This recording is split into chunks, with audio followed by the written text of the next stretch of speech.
Hello everyone and welcome to the YouTube channel of BeingACCA. This is Tushita Gupta, ACCA affiliate, and in this video we are continuing with our chapter-wise revision.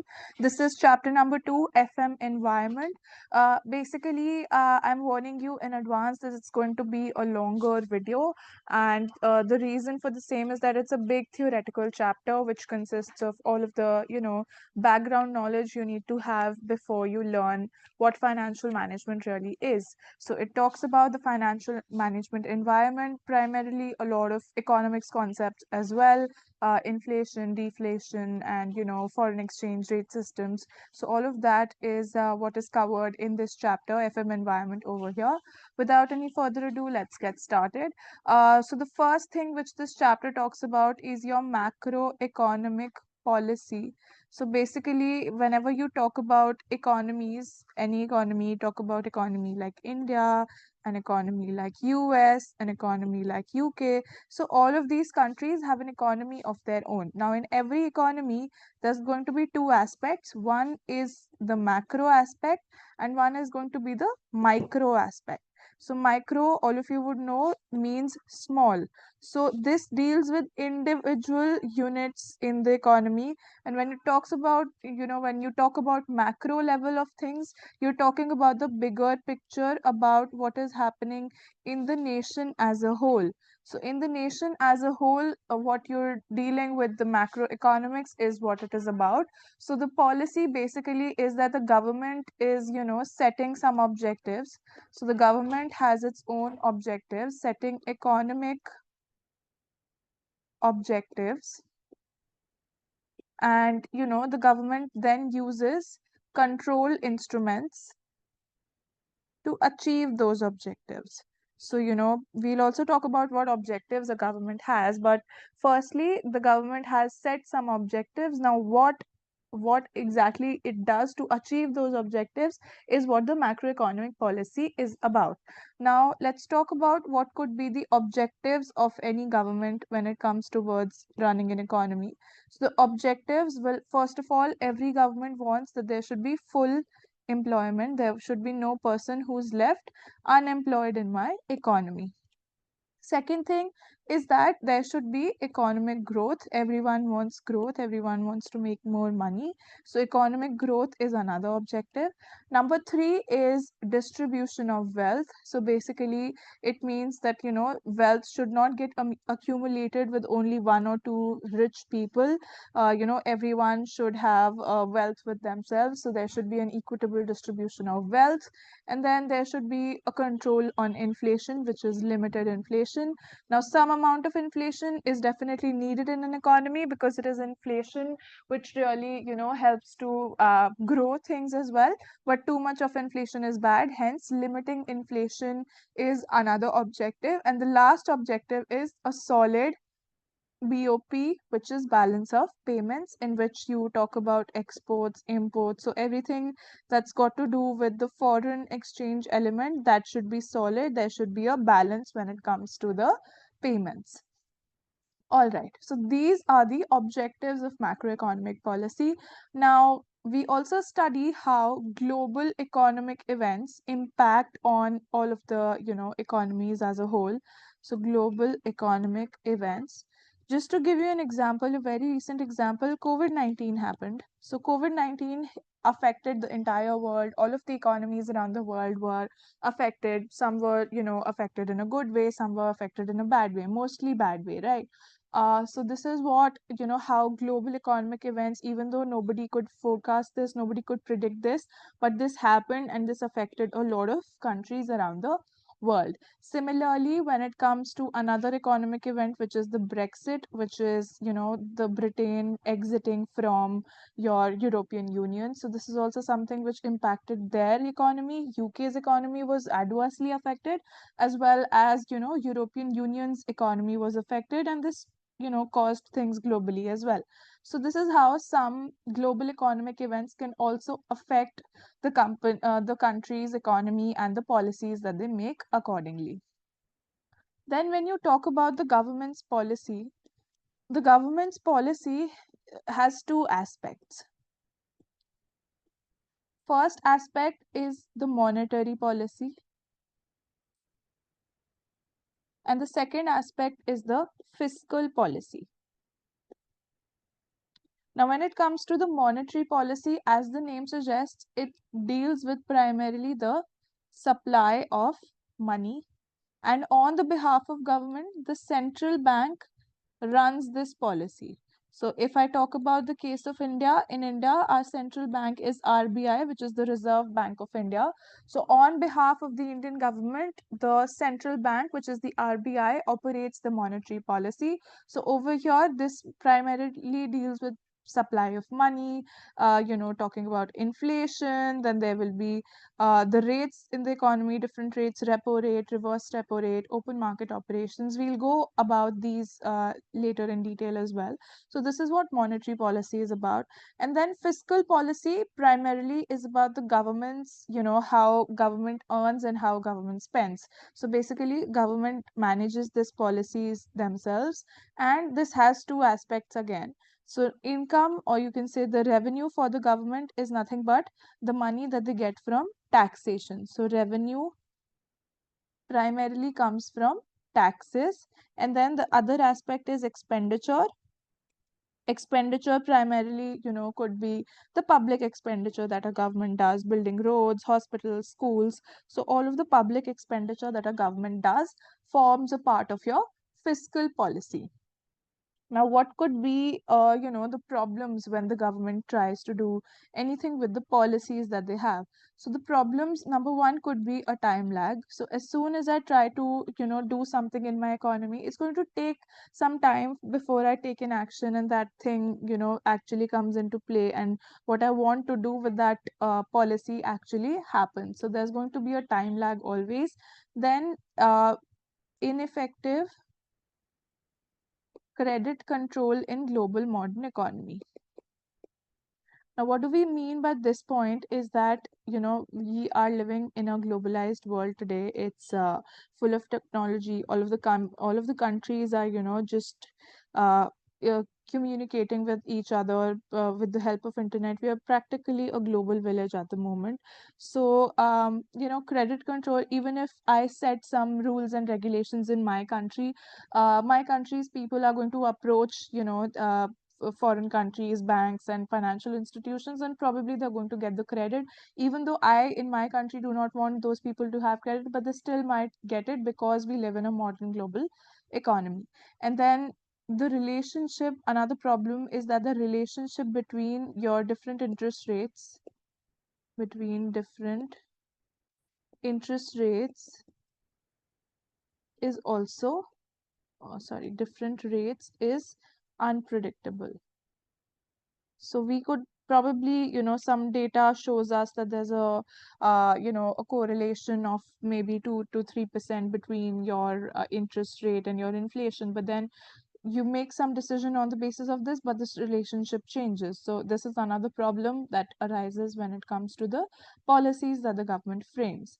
Now, if, I increase the interest rates, what's going to happen? Increase in interest rates. Think about it yourself. If the interest rates in the economy are increased, the bank is offering you higher interest rates on FDs. So what are you going to do? You put your money in the banks, you're going to, make lesser investments. So if your investments are lesser, that leads to less industrial capacity. That means, your industries will have lesser capacity, lesser ability to produce more things. And ultimately, if there's lesser investment in your business, in your industry, it's also going to increase in unemployment. So the number of people who have jobs will also go down. Unemployment is going to rise in your economy. Now, what else could happen? There is going to be a downward pressure on share prices. Now, why is that going to happen? Is because, when bank interest rates are high, you'll probably sell off the shares that you have on the stock market to, fetch the money from there and then put that into bank FDs. So this will also cause a downward pressure on share prices. And then there's also going to be a decrease in consumer demand. When there's unemployment, people have, lesser money to spend. So their demand, the amount of goods that they are demanding will also go down. And then eventually you're going to also have an overvalued currency. So this is how, this is increasing interest rates is bad for an economy. Now, let's talk about what could be the problems that we could face in a deflating in deflating an economy. So inflation is very high in my economy. Now I want to deflate it, I want to reduce the inflation. So what could be the problems that I face? So how can I reduce inflation? If I want to reduce inflation, I can do two things when it comes to the taxes and when it comes to the expenditure. So I want to reduce the inflation, I want people to demand lesser things. So if I want them to do that, either I can increase the taxes so that they have lesser money in their hands to spend, and so that inflation comes into control. Otherwise, I can reduce the expenditure, so that the lesser that I spend in the economy, the lesser people will have to, spend in their hands. So the number one problem is that if I increase taxes, my enterprise gets discouraged. Enterprise meaning business. So businesses in the economy get discouraged if there's a heavy tax. And talking about the expenditure side now, so government also spends in sectors which are very important for general public welfare. So it could be about healthcare, it could be about education. So all of these expenditures, it's not very easy to cut spending on such sectors. So cut spending over here is hard. So these are the problems that any government, if they want to deflate their economy, they will face. Now, talking about the reverse scenario where there's very little inflation in my economy and I want to reflate it. So problems in reflating an economy. So over here, again, there's going to be a time lag like we talked about earlier. Then there's also going to be a large budget deficit. Why is that going to happen? If I want to reflate the economy, I will end up spending more in my economy. And if I spend more, my expenditure goes up. And, my taxes will not be the same. They'll be, because my expenditures have gotten higher. So ultimately, I'll have a budget deficit. And then what's also going to happen is that uh, I'm going to have to intervene in a free market. So intervention in a free market. So this is what the problems will be there in reflating an economy. Now talking about supply side policies. So what do you understand by supply side? So supply side basically means talking about the policies for the businesses who supply goods. So basically, these are the right conditions for businesses to grow. So what all do businesses want from the government? So they want to pay a low corporation tax. So low corporation tax rates. And then they also want low inflation in the economy so that the prices of the raw materials and the labor remain stable. And then they also want, limited government spending, because if the government provides everything to the people, what are the businesses going to provide? So limited government spending. Number 4 would be a balanced fiscal budget.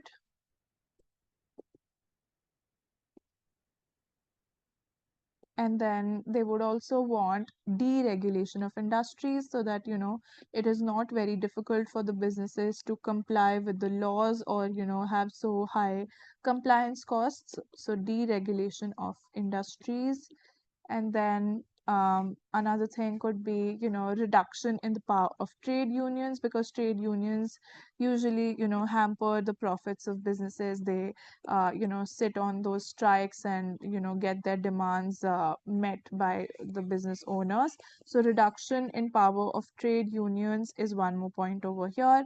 Another thing which they would want is that the government increases the training and education of the workforce so that the people that they want to hire, are are already well trained and educated, so that the companies do not really have to spend a lot of money to train and educate them. Another thing over here could be an increase in infrastructure. Definitely, if a country has a good infrastructure when it comes to good roads, good system of transportation and everything, so that also helps the business to do what they do. Then one more thing is also a reduction in planning legislation.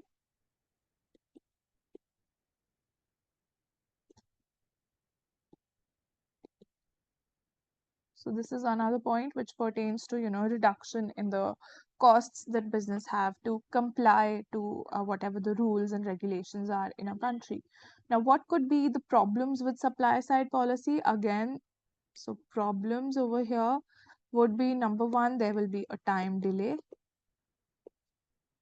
And number two over here would be that the private sector will not provide all goods and services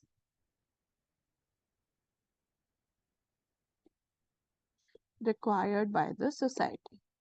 So what does this mean is that there's going to be at least some goods that the businesses are not going to offer, businesses are not going to have, which the government will have to eventually step up, and they will have to provide that. So for example, if you talk about let's suppose specific facilities like perhaps healthcare, obviously the private sector will provide for it, but then it'll be at a very expensive price, because they are in there to make profits, but it's only the government that wants to do the welfare of the people. So this is one example of that the private sector will not provide all goods and services which are required by the society. Now we move ahead to the next topic, where we learn about exchange rates. So the governments will also have an exchange rate policy. Now, this policy basically is the way that the government manages the currency. So, it's the way the government manages its currency in relation to the foreign currencies. So, um, why do you think is it important for the businesses, for the government to have, a control over exchange rates? So, let's see what reasons are there to control exchange rates. So number one over here would be to rectify any trade deficit, because if we have any deficit, it's not a very good position for any country. So number one is to rectify a trade deficit. Number two is to prevent any trade surplus. And then number three is to stabilize the exchange rates. So these things are important, because if we do not have a stable exchange rate, it's going to make it difficult for all of those businesses who deal with, foreign countries, and who do business outside of their own country. So now we'll also talk about what are the systems through which various governments manage their exchange rates. So number one is a freely floating system. So, as the name suggests, basically the prices of any currency will be depending upon the demand and the supply for their currency. So that's why it's called freely floating, because the price of the currency is only and only depending upon the market forces of demand and supply, nothing else.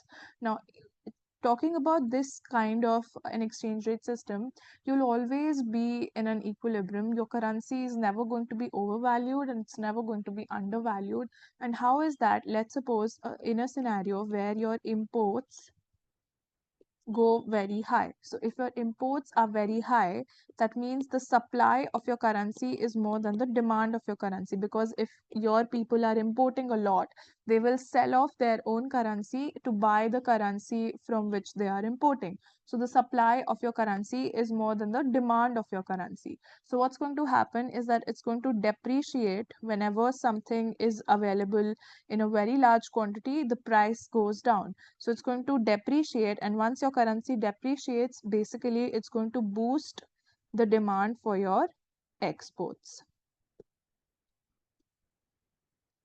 If your currency becomes cheaper for other people in the world, they're going to buy from you, they're going to buy from your country, and hence it's going to boost your exports until it eventually comes back to its original value. Now, when you talk about a managed floating, this is another kind of a system. This is a managed float system. What happens over here is that your rates are fluctuating according to demand and supply, but the central bank will intervene.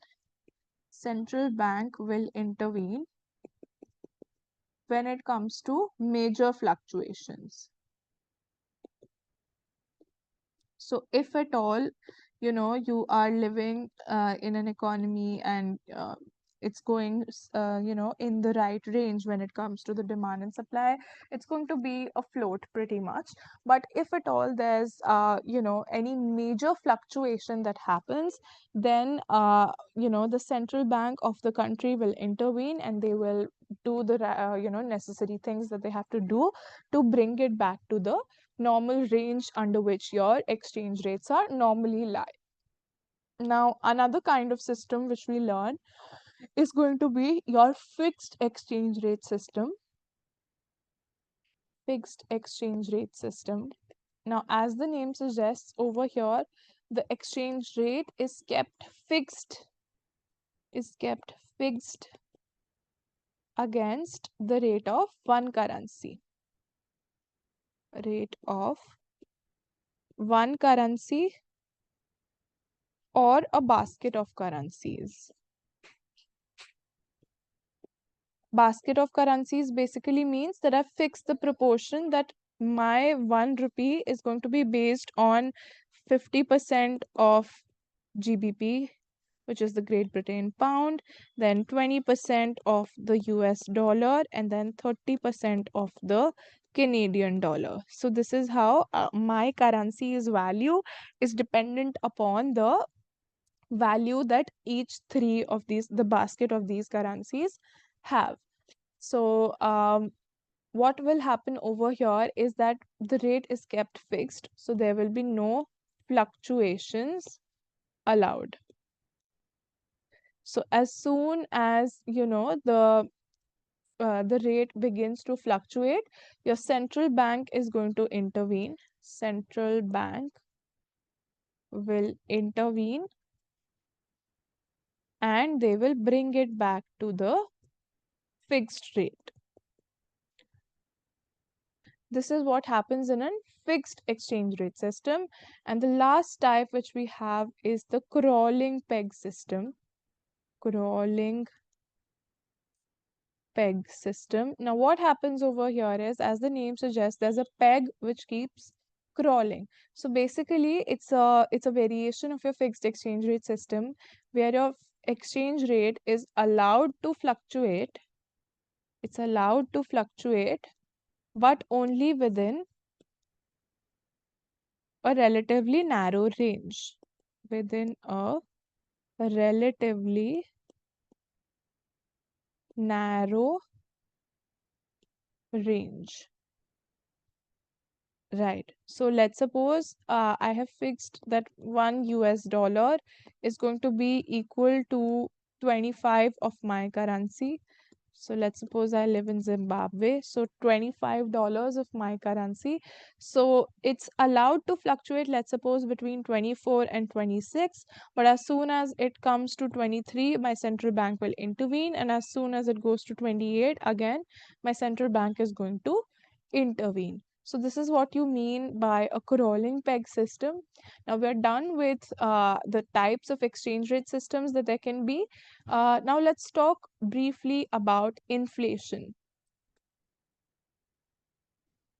So inflation, basically the term, you would know that, it's a very classic example that if you try to buy a burger in your economy, Please excuse me, my drawing is very pathetic. So the burger, let's suppose today it costs you rupees 40 in your economy.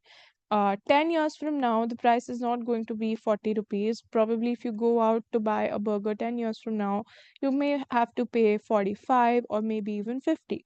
So, this basically is what is inflation is. It's a general increase in price levels. All right. So, what are the causes of inflation? What causes inflation? What leads inflation to happen? Number one, there can be a demand pull inflation. Now, as the name suggests, the demand, the increased number of demand is pulling inflation.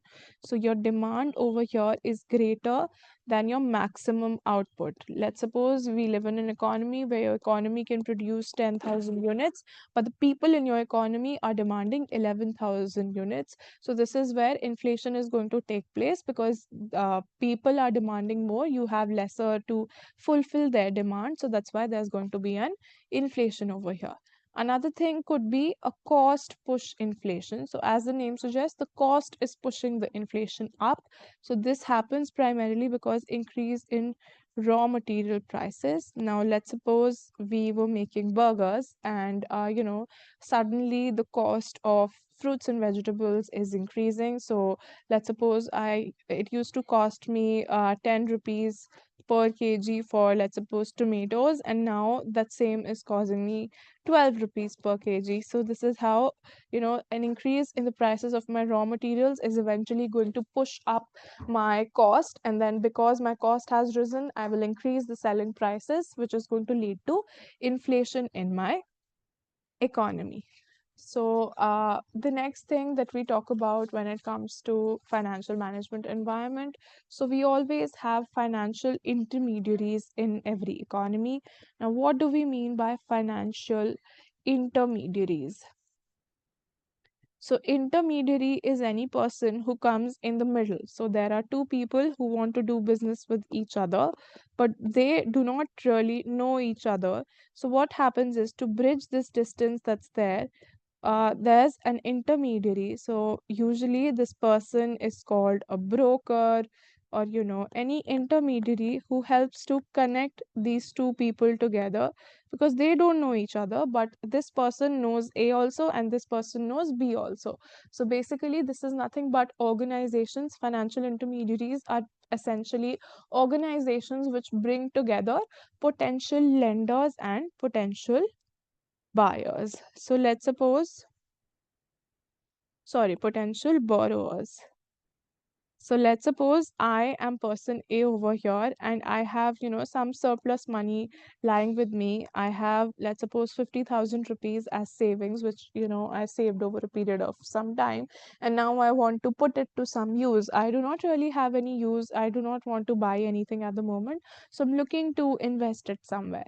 Now, this person B, let's suppose, is a company who has a business and they have a very good investment opportunity with them and they are looking for money. They do not have the money, but they have the investment idea, the opportunity. So what's going to happen is we both need to be connected. Why? Because I have surplus money which I want to lend to him, and person B has, some business idea where he wants to invest. So he wants to borrow some money. So basically, if we are both connected, we both get what we need. So it's going to be this person who's going to help us connect with each other. So basically, when you talk about it in the terms of an economy, your financial institutions are primarily banks.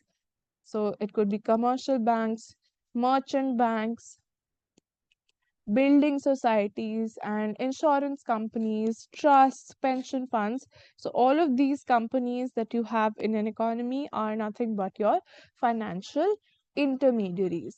Now, there are a few roles that these financial intermediaries play. Why, otherwise, why else are they there in the economy? So, number one is that of aggregation. So, basically, what does this mean is that, let's suppose we are a bank. So if we are a bank, there are, let's suppose five, six, seven, eight people coming with us to deposit their funds in the bank. So basically, these small deposits that so many people are making, bank actually combines them, aggregates them, adds them together so that a big amount is held together, and that can further be used for making investments in the businesses that are there in the economy. Then the second role is of maturity transformation.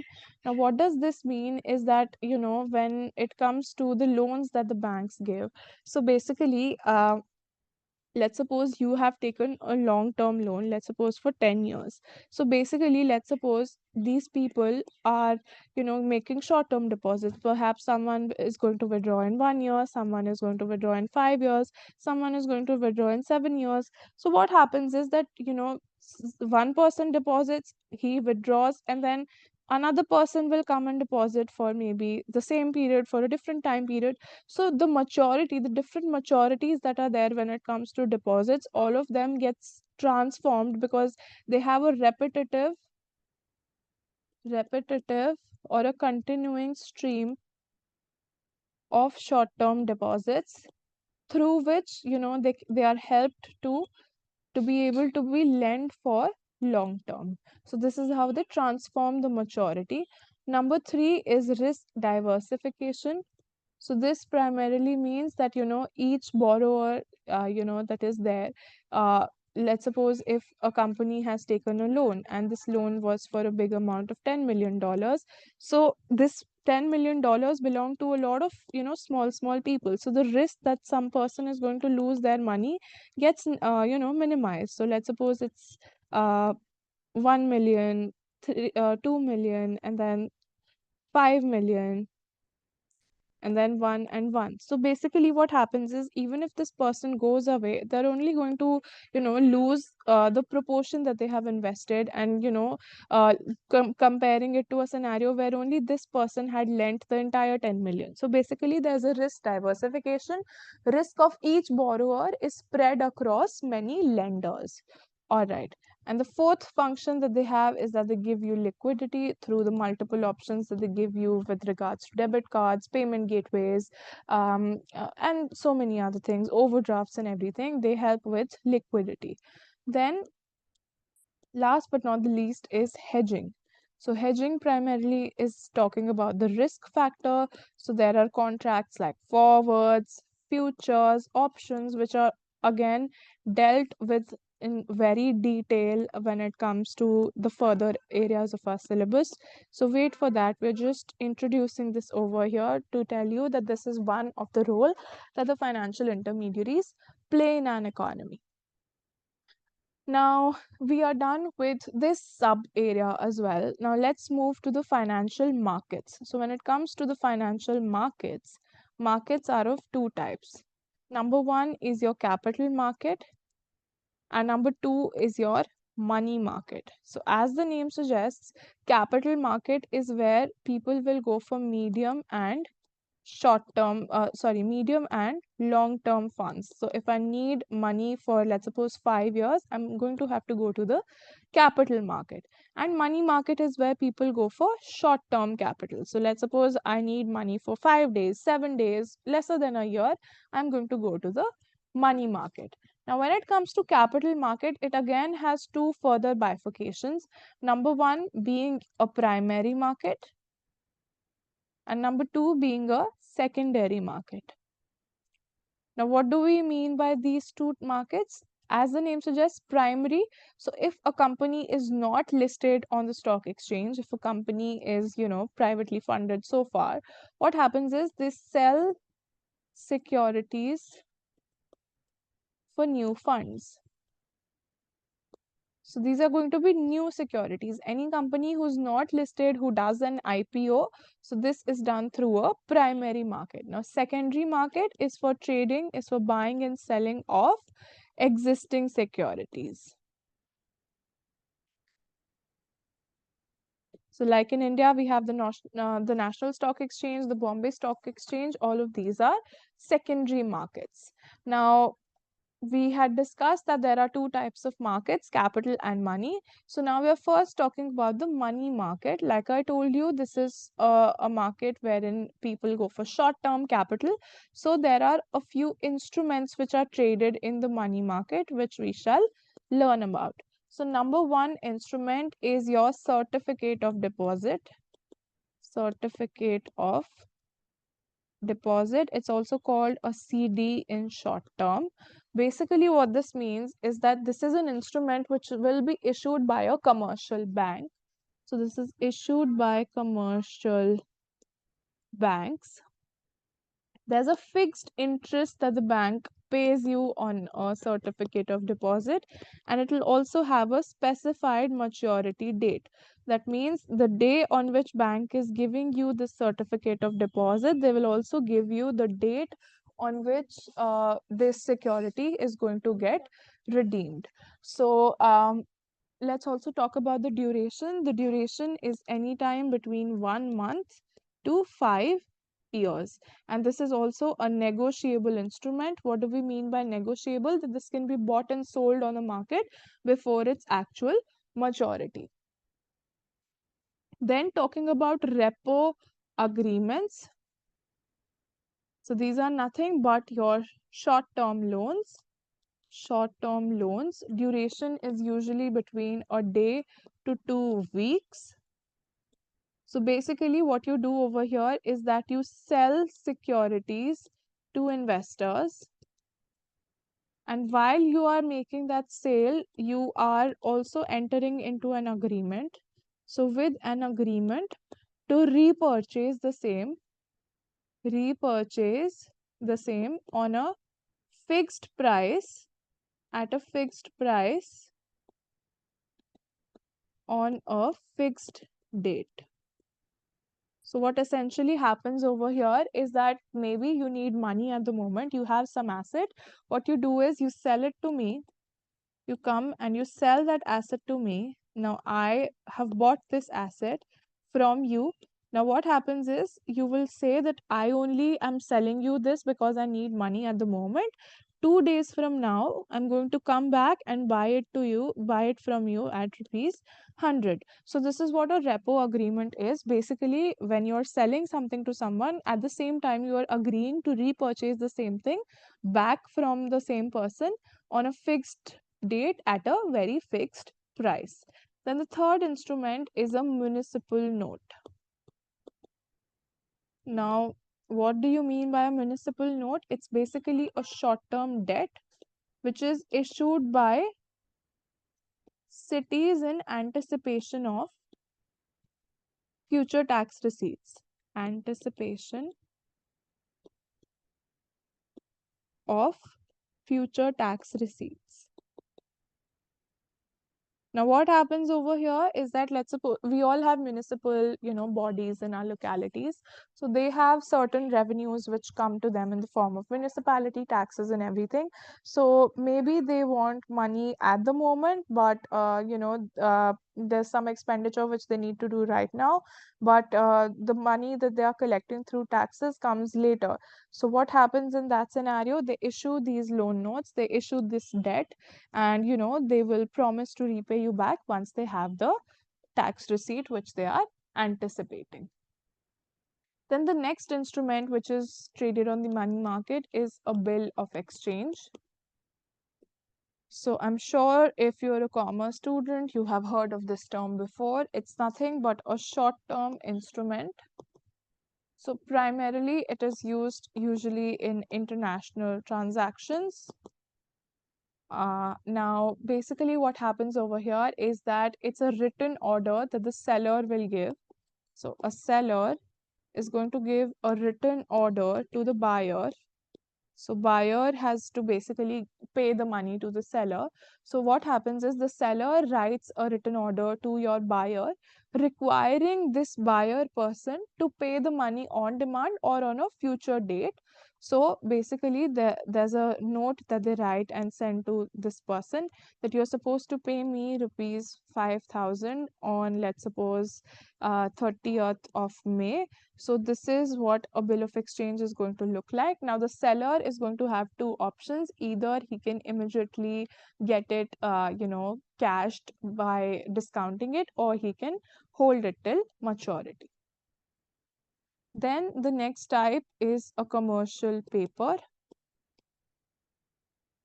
So commercial paper is nothing but it's an unsecured but high quality corporate debt.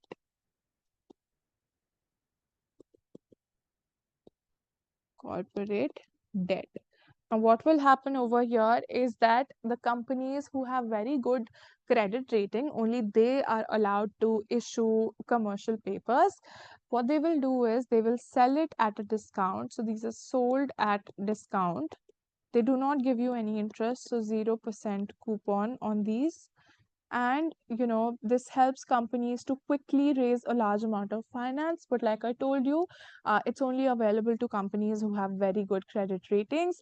It's also a negotiable instrument, which means it can be bought and sold before its actual maturity. Now, talking about maturity, its maturity can lie between anywhere between 1 day to 270 days. Now, this is what its maturity looks like. uh, Let's move to another instrument. So this is called a treasury bill.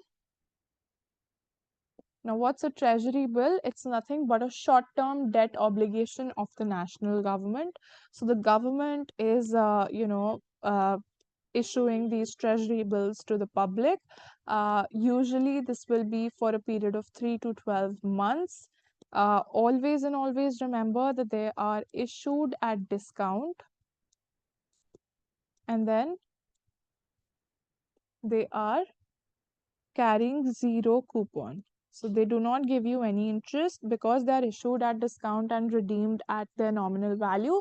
That's the return that you generate from the treasury bill. No separate interest is paid on a treasury bill.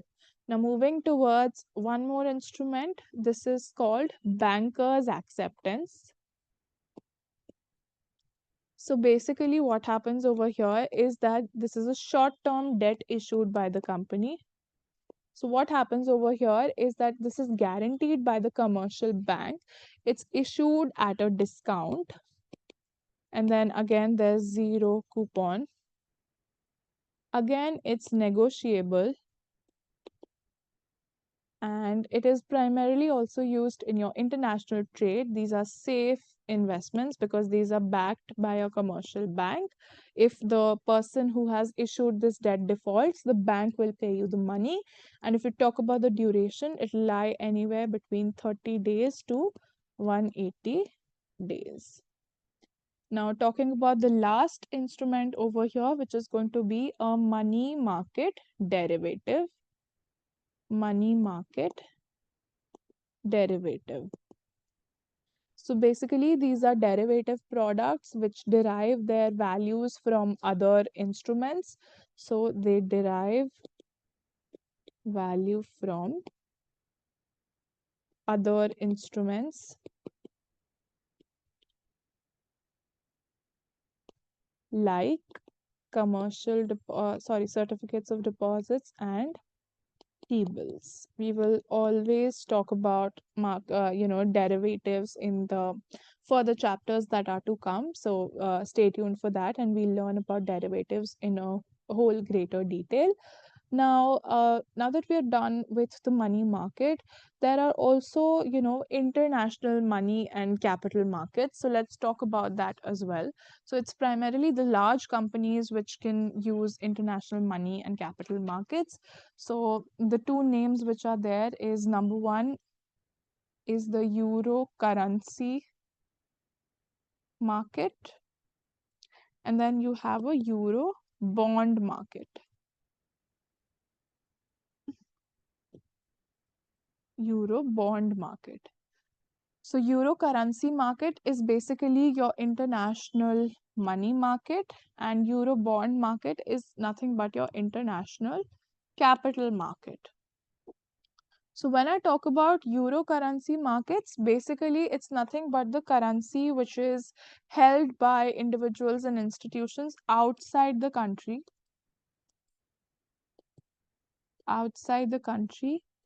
of issue of that currency. So basically what do we do is that we deposit the funds outside of our country and then we re-lend these funds so that we benefit from the interest that we get on the money that we have lent out to someone.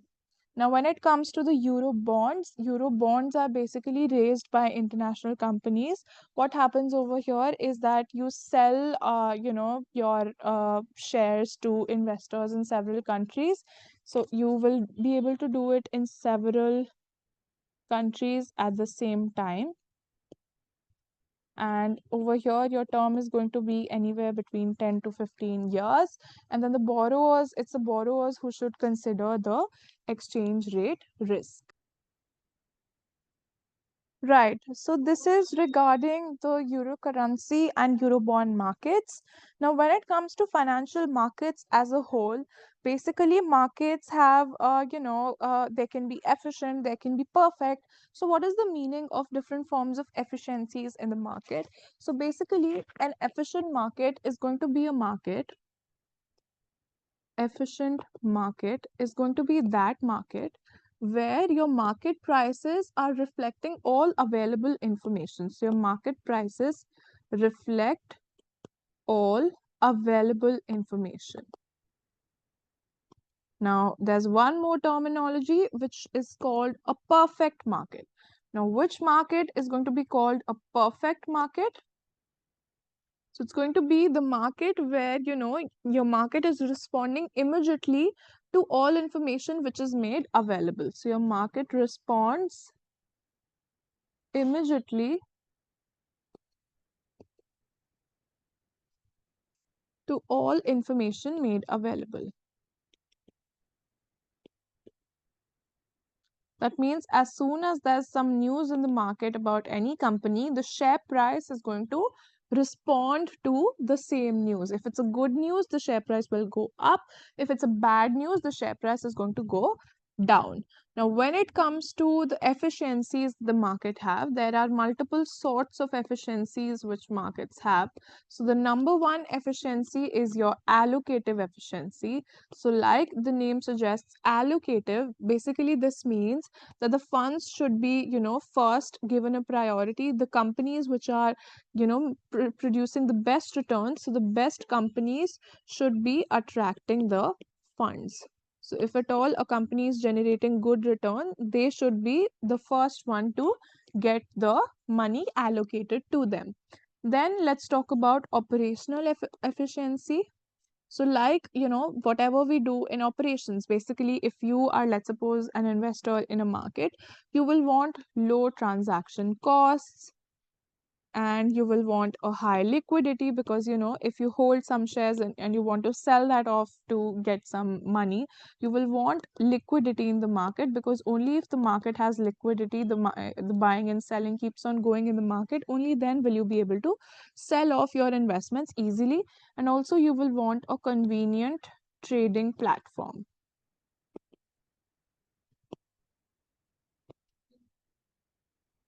Then there's one more sort of efficiency which is called informational efficiency.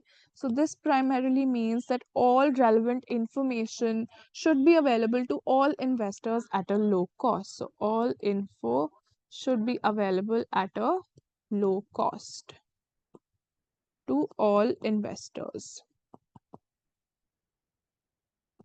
So this is what you mean by informational efficiency.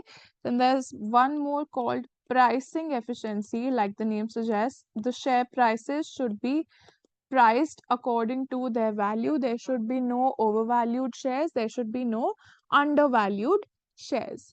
Then these are all the types of efficiencies that could be there in a market. Now there's one, model through which we see how efficient a market is. So it's called efficient market hypothesis.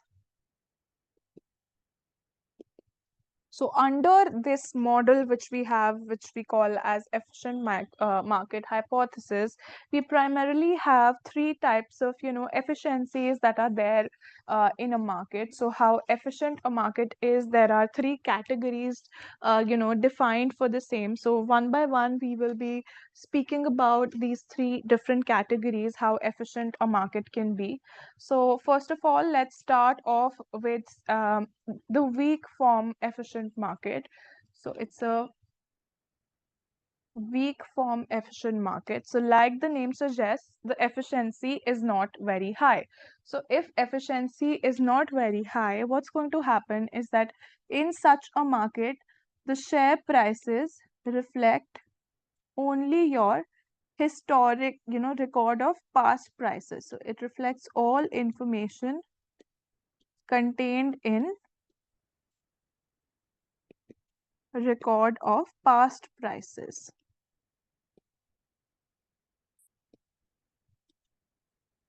Now, when it comes to another characteristic is that in this situation, your share prices are going to follow a random walk. So the share prices will follow a random walk. There's not going to be any specific pattern which they are following. It's randomly going to go up, going to go down. So there's no pattern which will form over here. It's only going to be a random walk that the share prices do. Then over here in such a scenario, it's not possible to forecast price movements based on past trends. Then over here, because it's the chartists is the people who do a technical analysis. So these are the people who call who are chartists. They will not be able to outperform the market, not be able to outperform the market. Now over here, even your fundamental analysts are the people who are going to be able to predict what's going to happen. Now fundamental analysts base their analysis on the basis of the fundamentals, the balance sheets, the P&L of the companies. So over here, they will be able to predict the future price movements.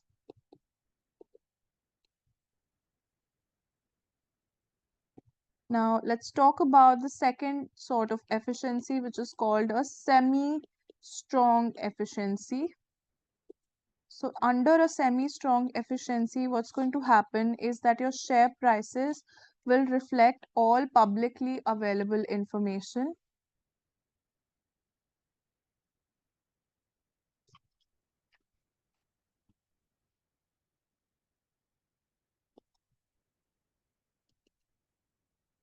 And over here, your price movements can only be forecast only and only if you have inside information, which is also called as insider trading.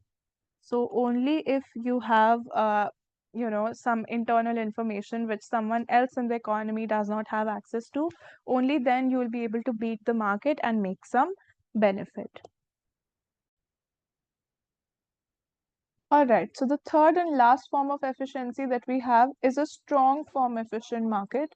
So over here, your market not only reflects all published information, it also reflects your unpublished information. So all published as well as unpublished information which is relevant to the company is reflected in the share prices, is reflected in your share prices.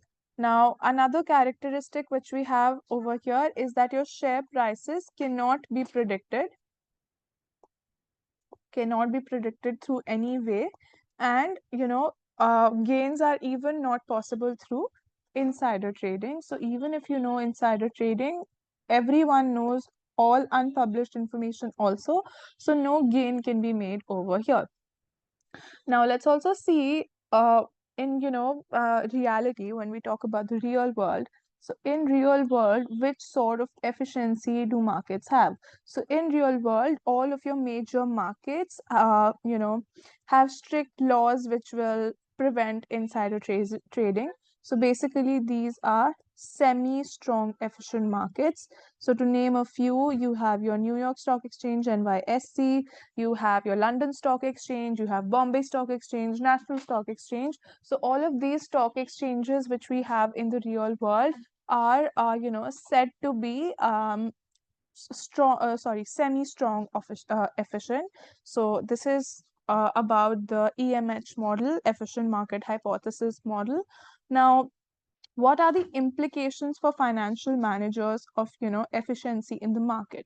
So implications for financial managers. All right. So number one is that they will have to decide the timing of new issues according to how efficient the market is. Let's suppose if the market does not reflect all relevant information, then definitely the managers will be able to take some advantage. They can hide some information and, time the shares in a manner that they, raise more money. They issue the shares at a price higher than what they are originally valued at. So then one more thing is your project evaluation. Now, if your share price is not fair, you will not know what is the required rate of return of the shareholders exactly, and you will also not be able to use, the exact discount rate to evaluate your project. So this is what this point means. Then there's always a probability of creative accounting. If your markets are not efficient, creative accounting, which means window dressing, can be used to mislead the investors. Then another thing is mergers and takeovers.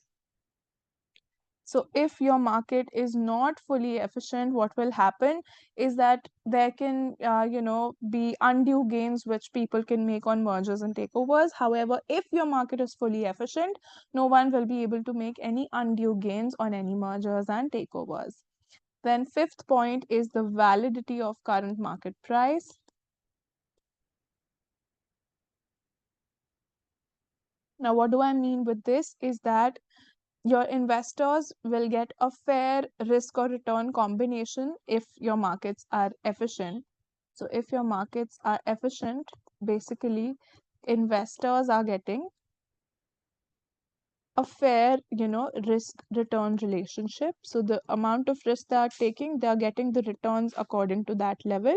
So hence, because the current market price is good, so if the company wants to raise further money, they will not have to put the new shares on any sort of discount if they want to sell them to make it attractive to the investors. So they will not have to put any discounts to their new issues. Now, this is the implications for financial managers. Now, let's move to our next topic, which talks about briefly about the corporate bond market. So over here, we will be first discussing some features of a corporate bond market. So some terminologies rather, basically what do we mean by these, terminologies which are often used in the corporate bond markets. Number one is your nominal value. So nominal value is nothing but the face value or the price at which, your bonds are issued. It's the face value of your bonds. And then coupon is nothing but the interest rate that is paid on your bonds, and redemption date is nothing but the date on which your bonds are actually going to be repaid to the bond holders. So the money, the nominal value, is going to be repaid to the bond holders. Now, when it comes to the methods of issuing bonds, basically there are two types of methods.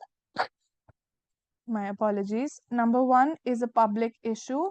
So you can go through this issue via a stock exchange. Another method is a private placement. Now, what you do over here is that you go to a small number of selected investors like banks, insurance companies, pension funds, and you issue your bonds to these people.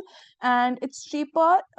Number one, because the number of people involved over here are less. It's faster, and it's also cheaper because it avoids the compliance costs which you have to incur if you go for a stock exchange listing. Now let's also talk about the factors affecting interest rates. Now, what factors will affect the interest rates on these bonds which are offered? Number one will be your general inflation rates.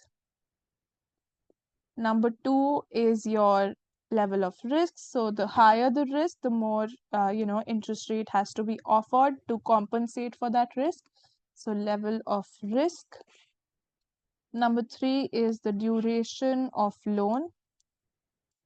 Basically, the longer the loan, the risk is higher, and hence the interest rate will be higher. Then need for financial intermediaries to make profits. So let's suppose if it's a not-for-profit organization, they would probably, offer you higher interest rates. Then if I talk about the size, the amount of loan which you're taking is also going to affect the interest rate. Then is the term structure of interest rates. What does the interest rates look like for the coming years? Because bonds are usually for a longer period of time. So what the rates are going to be expected in the coming future. So this is also something which is going to affect the interest rate which is offered. Then we should also talk a little bit about, fintech. So fintech, as the name suggests, talks about finance and technology. So it's a combination of finance and technology. Basically, it's nothing but, if you want to give it a definition, it's a technologically enabled innovation in financial services. So basically, anything that you do to improve finance, improve financial services with the help of technology is what is fintech. And if I talk about how it has impacted finance, what impacts it has had, number one, it leads to disintermediation. So what happens because of financial, technology, there's a disintermediation, which means you do not really need an intermediary. You can transfer the funds between parties directly without having the need of any intermediary. Then there's availability of credit. Now, what does this mean? Because of fintech, there are a lot of peer-to-peer lending. So what happens over here is that, people come together to raise the funds, and then they lend it to other people, people who are a part of this pool. Maybe let's suppose 7 8 people have contributed towards a fund, and one person out of these 7 8 people requires the money, so they will all loan it out to this person, and this is called peer to peer lending. And over here, the benefit is that your costs of middlemen again get eliminated. So this is something, a cheaper interest rate can be offered to the person who is taking the credit. And then there's another potential source of finance, which is called STO, potential source of finance. This is called STO, security token offering. This is nothing but like a digital representation of you owning an asset. So let's suppose I own one asset, and this asset is basically, the STO is going to give me a digital representation. So on a computer, it's going to give me a representation that Tushita, I am the owner of this specific asset. So it is a digital representation of me owning the asset. So what does it do? It's a lot like how your bitcoin and blockchain technology works. So it's nothing but a digital acknowledgement that I own this asset. Now with this, we are finally left with the very last topic in this chapter, which is about Islamic finance. So let's discuss about that. Right. So, if I speak about Islamic finance, basically there are a few principles. Basically, just to give you a brief of what Islamic finance is, it's nothing but a finance way alternative which has been worked out in accordance with the principles of Islam, which is a religion. Now, according to the principles, according to this religion, there are some things which are banned, some things which are not considered good. So accordingly, following the principles that are there in Islam, there are instruments, which are substitutes to your regular equity, regular debt, regular options, futures, and everything. So this is how there are instruments according to, how what all Islam is permitting and what all it is not permitting. So over here I've listed the principles on which Islamic finance is based. So number one principle is that your risk should be shared. No party should be taking all of the risk. Then charging interest is not allowed. This is one very important principle of Islam, which changes the the usual sources of finance. So interest in Arabic is called riba. So charging interest is not allowed in Islam. So all of the savings accounts that we have, we usually get an interest for keeping our money in the bank. So in Islam, charging interest is not allowed. So if you go to any Islamic bank, you will not receive any interest on your saving bank account. Then another principle is that speculation should be avoided. You should not be, taking a lot of risk towards any investment where you are just betting or, just speculating where you do not have any reason, but for no reason you're thinking that let's take a risk and we should speculate about this. Another principle is that you cannot sell what you do not own. So what we call as shorting in the real, the conceptual traditional world, you cannot do shorting because according to Islam, you cannot sell anything that you do not own. And then another principle is that your returns should be made through legitimate activities. You should not be doing anything which is illegal or, not socially desirable, which leads to our next principle that illegitimate activities should be avoided. So according to Islam, consumption of pork is not good, gambling is not good, alcohol, drugs, and everything, these are not good. Hence, these should be avoided. And then the last principle is that social and ethical returns should be prioritized rather than just financial returns. So what this point basically means is that you should, always strive to, rather than just making financial monetary profits, you should also try to do something good for the society, socially and ethically. Probably, help people with education, help people with healthcare. So this is what, the principles of Islam look like.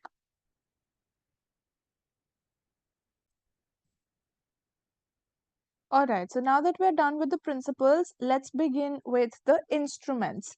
So the number one instrument is murabaha, which is also trade credit in English. So basically, let's suppose you are this person over here and you want an asset.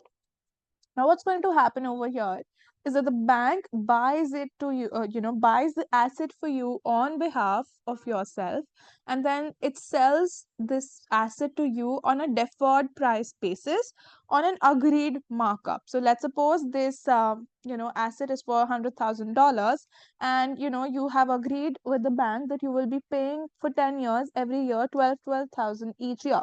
So ultimately, you're paying a total of 120,000, and the 20,000 extra which you're paying is nothing but the markup that the bank is taking from you. So basically, if you want to write about it, the bank buys an asset, it'll sell it to the customer on a deferred price basis with an agreed markup, and also this markup cannot be increased even if the client does not take the asset within the agreed time. So if you default on these payments, this markup cannot be increased. This is what murabaha or trade credit is. Then talking about mudaraba, which is also equity finance.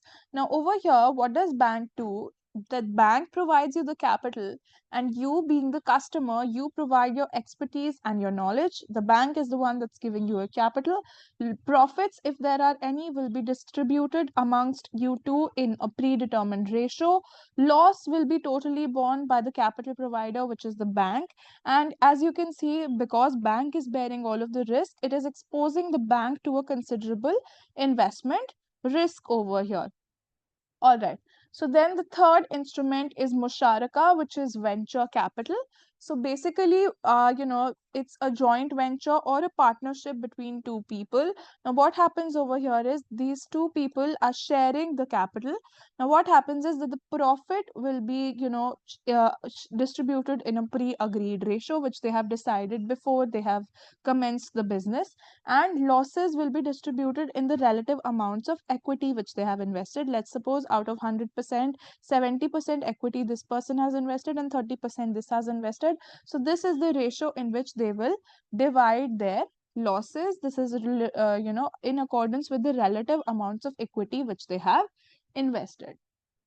Now, the fourth instrument is an ijara, which is similar to a lease when we talk about conventional finance. Now, what happens over here is that bank will buy an item for the customer and it will lease it to the customer for an agreed period. Now, the customer who makes the payments, he's going to make a payment which is going to be a contribution towards three things.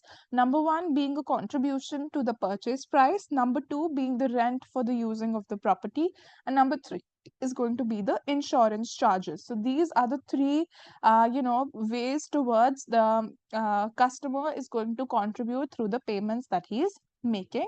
At the end, the customer has the option to get the property transferred to their name. So the customer who was paying all of these payments gets the opportunity, gets the option to transfer the ownership also to his own name. Now, the fifth instrument which we have is sukuk, which is similar to debt.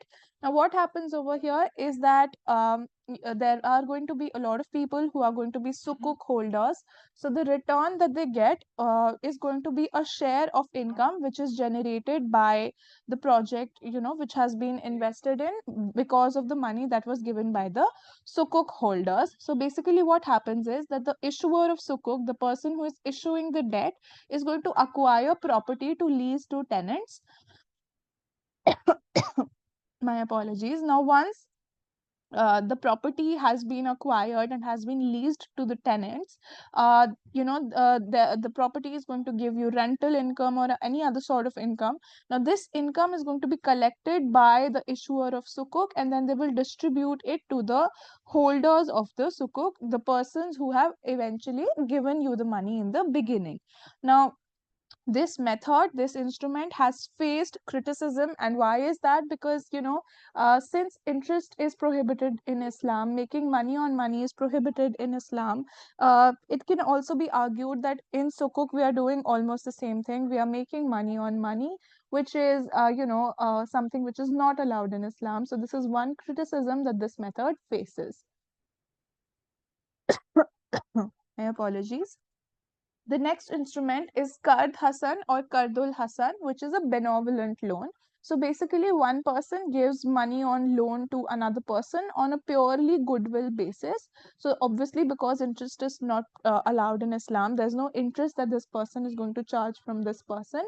But this person only has to pay the amount that he borrowed, and only if he wants he may pay anything extra on his discretion. Maybe that person helped, maybe this person helped him at a time when he really needed the money, probably some family emergency, medical emergency, and this person helped him at this time. So just to thank him, as a gesture of thanking him, he may pay extra at his own discretion, even though according to this instrument he only has to pay the initial amount which he has borrowed. And then the last instrument is what you call a hiba. Hiba is similar to a gift. Now what happens is that let's suppose we have an Islamic bank, and this Islamic bank to its customers is voluntarily paying, an interest. You cannot always call it interest in Islam because interest is prohibited. So you term it as a gift, that you are giving a gift voluntarily on saving balances. So it's nothing but the portion of profits that the bank has made because that money was kept by the customers in the bank. So just to give them a little bit of a gift, the bank will give a small portion of what profits that the bank has made on the balances that the people have deposited, and it's a voluntary payment. There's no compulsion, again because interest is prohibited in Islam. With this, we are done with chapter number 2. I know it was a long video, but I hope that it has helped you revise your concepts. In the next one, we are going to meet for the revision of chapter 3. Thank you so much for watching.